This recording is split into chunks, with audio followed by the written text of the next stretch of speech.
அனைவருக்கும் வணக்கம். நான் சோதரி தமிழரசன் பேசுகிறேன். இந்த சேனல் ஃபஸ்ட் டைம் பார்க்குறவங்களா இருந்தீங்கன்னா சப்ஸ்கிரைப் பண்ணிக்கோங்க, பெல் பட்டனை கிளிக் பண்ணிக்கோங்க, ஆளுங்கிற ஆப்ஷன் இருக்கும், அதையும் செலக்ட் பண்ணிக்கோங்க. அப்போ தான் நாங்கள் போடுற வீடியோஸ் எல்லாமே உங்களுக்கு நோட்டிஃபிகேஷன் வரும்.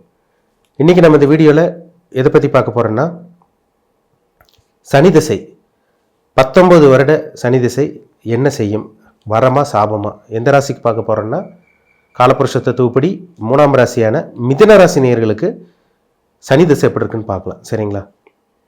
எல்லா ராசிக்கும் பார்த்திங்கன்னா சனி திசை வராதுங்க. ஒரு சில ராசிக்கும் ஒரு சில நட்சத்திரத்துக்கு மட்டுமே தான் சனி திசை வரும். அதில் மிதுன ராசிக்காரங்க சனி திசையை சந்திச்சே ஆகணும். சனி பாவி, முழு பாவி. சரிங்களா?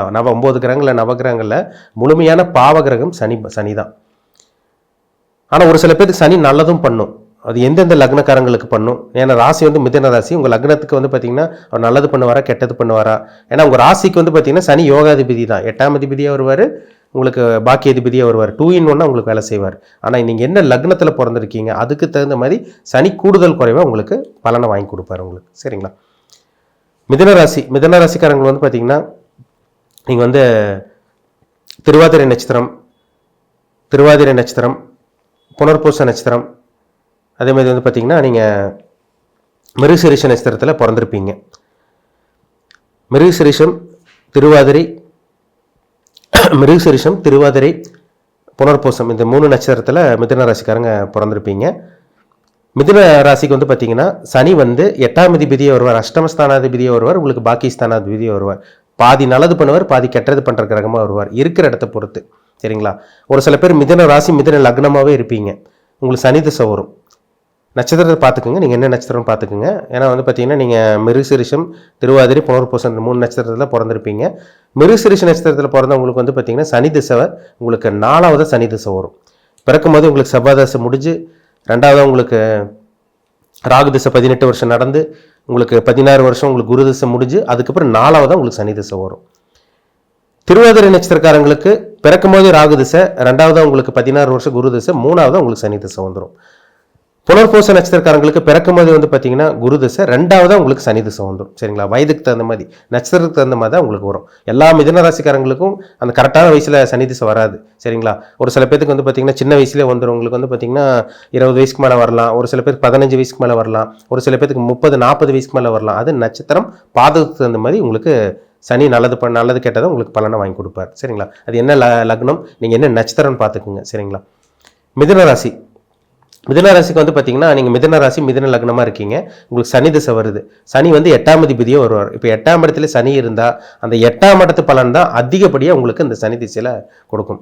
பாக்கிய அதிபதி பலனை விட 8ஆம் அதிபதி பலன் தான் உங்களுக்கு கொடுப்பார். அப்போ தேவையில்லாத பிரச்சனைகள், கெடுபலன்கள், இந்த மாதிரி விஷயங்கள் அந்த சனி திசையில் நடக்கும். சொந்த தொழில் பண்ண முடியாமல் இருக்கிறது, வேலையில் அசிங்கமானப்படுறது, அடிக்கடி விபத்து சந்திக்கிறது, பெரிய கடன் தொலையில் பெரிய கடனில் போய் மாற்றுறது, இதெல்லாமே இந்த சனி திசையில் நடக்கும். நீங்கள் மிதுன ராசி மிதுன லக்னத்தில் பிறந்தீங்கன்னா. சரிங்களா?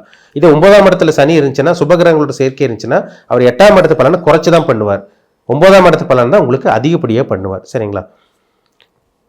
எந்த லக்னத்துக்கு பார்த்தீங்கன்னா சனி யோகத்தை செய்வார்னா, ரிஷப லக்னத்துக்கு சனி யோகத்தை செய்வாருங்க. ரிஷப லக்னத்துக்கு சனி பரிபூர்ண ராஜயோக அதிபதி.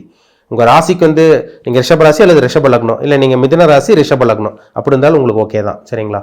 ரிஷப லக்னக்காரங்களுக்கு சனி 9ஆம் அதிபதியாக வருவார் மற்றும் 10ஆம் அதிபதியாக வருவார். தர்ம கர்மாதிபதியாக சனி வருவார். அப்போ ரிஷப லக்னக்காரங்களுக்கு சனி நல்ல ஒரு இடத்துல இப்போ 9ஆம் இடத்துல இருக்கு, இல்லை 10ஆம் இடத்துல சம்மந்தப்பட்டு உங்களுக்கு குருவோட பார்வை, குருவோட சேர்க்கை, இல்லை சுக்கிரனோட இணைவு நெருக்கமாக இருந்து, இல்லை சுக்கிரனோட பார்வை இருந்ததுன்னா அந்த சனி திசையில் 19 வருஷம் சனி திசையில் உங்கள் வாழ்க்கையை தலைகீழ மாறிடுங்க. தலைகீழ மாற்றும் சனி. சரிங்களா? நல்ல ஒரு பிஸ்னஸ் கொடுக்கறது, சொந்த தொழிலில் ஒரு மேன்மையான விஷயங்கள் ஏற்படும், அடுத்த கட்டத்துக்கு போயிடுவீங்க, மிகப்பெரிய ஒரு செல்வந்தராக மாறுறது, பணக்காரனாக மாறுறது, எல்லாமே இது சனி திசையில் கண்டிப்பாக கொடுக்கும். தொழிலில் அப்படி கொடி கட்டி பறப்பாங்க ரிஷப லக்னக்காரங்க. சனி நல்ல ஒரு இடத்துல இருந்துச்சுன்னா உங்களுக்கு அந்த 9-10ஆம் அதிபதி தர்ம கர்மாதிபதி யோகமாக வேலை செய்யும்.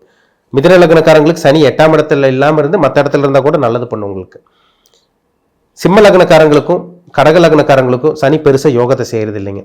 சிம்ம லக்னக்காரங்களுக்கும் கடக லக்னக்காரங்களுக்கும் சனி திசை வந்துச்சுன்னா ஒரு உழுக்காமல் போகவே போகாது, உங்களை ஒரு பாடப்படுத்தாமல் போகவே போகாது. சிம்ம லக்னக்காரங்களுக்கு சனி 6ஆம் அதிபதியாக வந்துடுவார். கடக லக்னக்காரங்களுக்கு சனி 8ஆம் அதிபதியாக வந்துடுவார். அப்போ அவங்களுக்கு தான் மேக்சிமம் பிரச்சனை வருதா. சனி திசை நீங்கள் இருக்கீங்களா, நீங்கள் மிதுன ராசியா, நீங்கள் சிம்ம லக்னமாக கடக லக்னமாக இருப்பீங்க, சனி திசை உங்களுக்கு பிரச்சனை கொடுத்துட்ருக்கும், இல்லை கொடுக்க போகுதுன்னு அர்த்தம். சரிங்களா? ஏன்னா சிம்ம லக்னத்துக்கும் கடக லக்னத்துக்கும் சனி வந்து இருக்கிற இடத்துக்கு தகுந்த மாதிரி பலனை கொடுப்பார் உங்களுக்கு. அவர் 6ஆம் இடத்து சம்மந்தப்பட்டு பாவகிரகத்தோடு சம்மந்தப்பட்டால் 19 வருஷம் உங்கள் வாழ்க்கையில் கடன் தொல்லை, நோய் தொந்தரவு, சரியான வேலை கிடைக்காம வறுமையில் வாட்டுறது, பரதேசவாசம் போகிறது, ஊரை விட்டு மறைஞ்சு போகிறது, தலைமறைவாக வாழ்க்கை, கடன் தொல்லையால் தலைமறைவாக போகிறது எல்லாமே இந்த சனி திசையில் நடந்துடும்.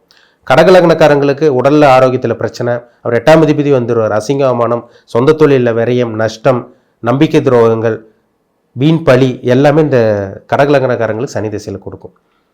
மிதுன லக்னக்காரங்களுக்கு உங்களுக்கு நான் முன்னாடி சொன்ன மாதிரி இருக்கிற இடத்துக்கு தகுந்த மாதிரி பலன் கொடுப்பாரு. கன்னி லக்னக்காரங்களுக்கு சனி திசை வந்து பார்த்தீங்கன்னா உங்களுக்கு 5, 6ஆம் அதிபதியாக வருவார். சரிங்களா? பாக்கிய அதிபதியாகவும் உங்களுக்கு பூர்வ புண்ணிய ஸ்தானாதிபதியாகவும் உங்களுக்கு 6ஆம் அதிபதியாக வருவார். அவர் 5ஆம் இடத்துல இருந்தால் உங்களுக்கு நல்ல பலன் கொடுப்பார். அதாவது சுபகிரகம் சம்மந்தப்பட்டணும். செவ்வாய் சனி சேர்க்கை இருக்கக்கூடாது, சனி ராகு உங்களுக்கு சேர்க்கை இருக்கக்கூடாது, சனி சூரியன் சேர்க்கை இருக்கவே கூடாது. சனி சூரியன் சேர்ந்து இருந்தாலோ இல்லை சனி சூரியனை வந்து பார்த்தீங்கன்னா உங்களுக்கு சனியை சூரியனை பார்த்தாலோ இல்லை சூரியனை சனி பார்த்துட்டாலோ அந்த சனி திசை அவுட்டுன்னு அர்த்தம். சனி திசை சுத்தமாக வேலை செய்யாது. அது எந்த லக்னமாக இருந்தாலும் சரிங்க, சனி வந்து கெட்டு போயிட்டார்னு அர்த்தம். சனி கொடுக்கக்கூடிய பலன், நல்ல பலனை சூரியன் வந்து தடுத்துருவார். அந்த பலனை உங்களுக்கு வாங்கி கொடுக்க முடியாது, உங்களால் சூரியனால் வாங்கி கொடுக்க முடியாது, நீங்கள் நல்ல பலனை அனுபவிக்க முடியாது. இது சனி சூரியனோட சேர்க்கை பார்வை கண்டிப்பாக ஏற்படுத்தும். துலாம் லக்னக்காரங்களுக்கு அருமையாக இருக்குங்க. சனி திசை வந்துச்சுன்னா துலாம் லக்னக்காரங்களுக்கு சனி வந்து எந்த இடத்துல இருந்தாலும் உங்களுக்கு ஒரு நல்ல பலனை வாங்கி கொடுத்துருவார். ஆனால் அவர் பாவிகளோடு சேரக்கூடாது. துலாம் லக்னக்காரங்களுக்கு வந்து சனி 4ஆம் அதிபதி 5ஆம் அதிபதி வருவார். அவர் 4ஆம் இடத்துல இருந்தால் கூட சுக்கிரனோட சேர்க்கையில் இருக்கணும், சுக்கிரனோட தொடர்பு இல்லை குருவோட பார்வை 5, 7, 9ஆம் பார்வை எங்கேயாருந்து குரு பார்த்துட்டாருன்னா அந்த சனி திசை மிகப்பெரிய யோகத்தை செஞ்சிடும் உங்களுக்கு. விருச்சிக லக்னக்காரங்களுக்கு சனி திசை ஒரு பேலன்சிங், ஒரு சுமாரான ஒரு திசையாக இருக்கும். தனுசு லக்னத்துக்கும் மீன லக்னக்காரங்களுக்கும் சனி சமமான ஒரு திசையாக தான் இருக்கும். பெரிய அளவுக்கு யோகத்தை செய்யலினாலும் ஒரு மீடியமான ஒரு பலனை கண்டிப்பாக வாங்கி கொடுத்துரும். மகர லக்னக்காரங்களுக்கு சனி திசை வர்றது ஒரு அற்புதமான ஒரு அமைப்பு. லக்னாதிபதி திசையாக இருக்கிறனால மிகப்பெரிய ஒரு மாற்றத்தை அந்த சனி திசையில் உங்கள் வாழ்க்கையில் ஏற்படுத்தும். கும்ப லக்னக்காரங்களுக்கும் சனி திசை வர்றது நல்லதாங்க. ஒரு விரையாதிபதியாக இருந்தால் கூட லக்னாதிபதியை செயல்படுவார். சனி 7ஆம் இடத்துல ஒரு சில பேருக்கு பாருங்க, கும்ப லக்னத்துக்கு சனி 7ல் இருப்பார், குருவோட பார்வையில் இருப்பார். அந்த சனி திசை வந்தோடனே ஆளே மாறிடுவாங்க, அடுத்த கட்டத்துக்கு போயிடுவாங்க. நிறைய நண்பர்கள் வர்றது, ஒரு மக்கள் தொடர்பு ஏற்படுறது, ஒரு நல்ல ஒரு கான்டாக்ட் கிடைக்கிறது, பிஸ்னஸில் அடுத்த கட்டத்துக்கு போகிறது, பிஸ்னஸ் பெருசுப்படுத்துறது, வெளிநாட்டு பிரயாணம், வெளிமாநில பிரயாணம், இது எல்லாமே இந்த சனி திசையில் கொடுத்துரும். 7ஆம் இடத்துல சனி இருந்துச்சுன்னா அப்பப்போ வெளிநாடு போயிட்டு வர்றது, நல்ல ஒரு நண்பர்கள் கிடைக்கிறது. ஏன்னா குருவோட தொடர்போ சுக்கிரனோட தொடர்போ அந்த 7ஆம் இடத்துல இருக்க சனி மேலே கண்டிப்பாக விழுகணும். அப்படி இருந்தால் தான் சனி நல்லது பண்ணுவார். இப்போ 7ஆம் இடத்துல தனிச்சிருந்த சனி வந்து பார்த்தீங்கன்னா உங்களுக்கு திக்பலம் அடைவார். சரிங்களா? ஆனால் சுபகிரகங்களோட சேர்க்கை இருந்தால் சனி மேலும் நல்ல பலன் கொடுத்துருவார். இப்போ 7ஆம் இடத்துல சனி இருக்குது, ராகு இருக்குது, செவ்வாயோட தொடர்பு சூரியன் பார்த்துருச்சுன்னா அந்த சனி திசை வேலை செய்யாது. அந்த சனி திசை வாழ்க்கையை போராட்டத்தை கொடுத்துரும். சரிங்களா? இப்போ உங்கள் பிறப்பு ஜாதகத்தில் சனி என்ன அமைப்பில் இருக்காங்க, உங்களுக்கு நல்லது செய்ய போகிறாரா, சனி கெடுதல் செய்ய போகிறாரா, இது அவங்கவுங்க பிறப்பு ஜாதகத்தை பார்த்தா தான் சொல்ல முடியும். நீங்கள் என்ன நட்சத்திரம்னு பாருங்கள். நீங்கள் மிருகசீரிஷமா, திருவாதிரையா, புனர்பூசமா, ஒவ்வொருத்தருக்கும் ஒவ்வொரு விதமாக சனி திசை நடக்கும். எல்லாத்துக்கும் மிதுன ராசிக்காரங்களுக்கு கோடிக்கணக்கில் இருப்பாங்க, எல்லாத்துக்கும் சனி ஒரே மாதிரி பலனை கொடுக்காது, கண்டிப்பாக கொடுக்கவே கொடுக்காது. அவங்கவுங்க பிறப்பு ஜாதகத்தை அந்த மாதிரி தான் அந்த சனி வேலை செய்வார். சரிங்களா? என்ன லக்னம் பாருங்கள், நீங்கள் என்ன லக்னத்தில் பிறந்திருக்கீங்க. மேக்ஸிமம் நீங்கள் கடக லக்னமாக இருந்தீங்கன்னா, சிம்ம லக்னமாக இருந்தீங்கன்னா சனி உங்களுக்கு கெடுபலன் கொடுத்துட்ருக்காரு. 19 வருஷம் கஷ்டத்தில் இருப்பீங்கன்னு அர்த்தம். ஒரு சில பேர்த்துக்குள்ள சனி திசை நடந்துகிட்ருக்கும். மிதுன ராசிக்காரங்களுக்கு சனி திசை நடந்துட்டு இருக்கும். கடக லக்னம் சிம்ம லக்னமாக இருப்பாங்க, அவங்களுக்கு தான் கடன் தொல்லை, அசிங்கமானம், தலைமறை வாழ்க்கை, இந்த தற்கொலை எண்ணங்கள் வர்றது எல்லாமே இந்த கடக சிம்ம லக்னக்காரங்களுக்கு தான் கொடுக்கும். மற்ற லக்னக்காரங்க கூட சமாளிச்சுக்கலாம், ஆனால் இந்த 2 லக்னக்காரங்களுக்கு தான் கடுமையான பிரச்சனைகள், கடுமையான துன்பங்களை கொடுக்குறத கண் கூட பார்க்க முடியுது. சரிங்களா? உங்கள் பிறப்பு ஜாதகம் பாருங்கள், சனி எங்கே இருக்காரு, யாரோட சேர்ந்திருக்காரு, யாரால் பார்க்கப்பட்டிருக்காங்க, அவர் நல்லவரோட சேர்ந்திருக்காரா இல்லை கெட்டவரோட சேர்ந்திருக்காரான்னு உங்கள் தனிப்பட்ட ஜாதகத்தை பார்த்து தெளிவாக தெரிஞ்சுக்குங்க. மீண்டும் அடுத்த பதிவில் சந்திக்கும் வரை உங்களிடமிருந்து விடைபெறுவது உங்கள் சோதரர் தமிழரசன். இந்த சேனல் பிடிச்சிருந்தா உங்கள் நண்பருக்கு உறவினருக்கு ஷேர் பண்ணுங்கள், லைக் பண்ணுங்கள், சப்ஸ்கிரைப் பண்ணுங்கள், பெல் பட்டனை கிளிக் பண்ணிக்கோங்க, ஆளுங்கிற ஆப்ஷன் இருக்கும் அதையும் செலக்ட் பண்ணிக்கோங்க. அப்போ தான் நாங்கள் போடுற வீடியோஸ் எல்லாமே உங்களுக்கு நோட்டிஃபிகேஷன் வரும். நன்றி, வணக்கம்.